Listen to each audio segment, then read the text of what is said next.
यह आदमी एक बेटा चाहता था, लेकिन इसकी पत्नी लगातार 3 लड़कियों को जन्म देती है। यह मंदिर में जाके प्रार्थना करता है कि इस बार इसे लड़का हो। डिलीवरी के वक्त पूरा गांव इससे ज्यादा चिंता में था। सभी उम्मीद करते हैं कि इस बार लड़का होगा, लेकिन इस बार भी लड़की ही होती है। इस आदमी का नाम महावीर था, जो एक प्रसिद्ध पहलवान था। इसने 19 साल की उम्र में ही नेशनल चैंपियनशिप जीत ली थी, लेकिन इसका सपना तब टूट जाता है जब इसके पिता इसे खेती करने पर मजबूर करते हैं। शादी के बाद यह ठान लेता है कि वो अपने बेटे को ट्रेन करके रेसलिंग चैंपियन बनाएगा, लेकिन इसे एक भी बेटा नहीं होता। लेकिन एक दिन यह देखता है कि इसकी 2 बेटियां अपने से ज्यादा ताकतवर लड़के को लड़ाई में हरा देती हैं। तब इसके दिमाग में आता है कि आखिर इसे लड़का चाहिए ही क्यों है, बेटियां भी तो चैंपियन बन सकती हैं। उस दिन के बाद महावीर अपनी बेटियों को सख्त ट्रेनिंग देना शुरू कर देता है। यह उन्हें सुबह 5 बजे उठाकर 2 घंटे तक दौड़ाता है, इनके बाल कटवा देता है, इन्हें पहनने के लिए लड़कों के कपड़े देता है और इनके लिए खुद स्वस्थ भोजन बनाता है। यह इन्हें रोज लड़ने की कठिन ट्रेनिंग करवाता है। सारे गांव वाले लड़कियों को चिढ़ाते थे। इसकी पत्नी को चिंता होती है कि अब इनकी बेटियों से कोई शादी नहीं करेगा। इसकी बेटियां भी इस कठिन जीवन से तंग आ चुकी थीं, लेकिन इनकी 14 साल की सहेली की शादी ने इनके सोचने का नजरिया बदल दिया। इनकी सहेली की जबरदस्ती शादी करवा दी गई थी और अब उसकी जिंदगी बस बच्चे को जन्म देने और खाना बनाने में ही निकल जाएगी।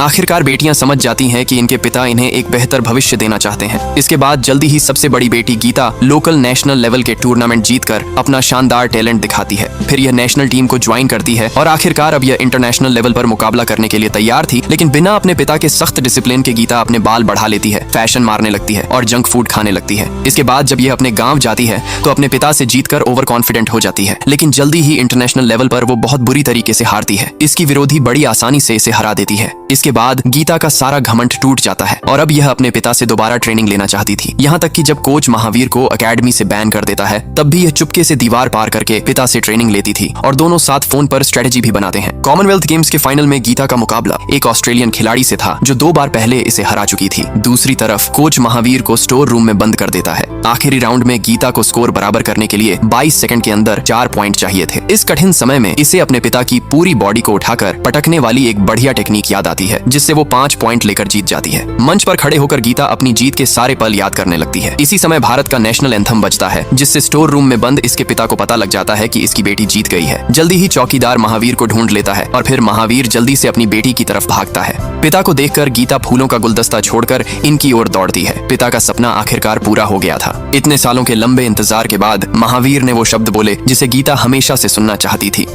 शाबाश।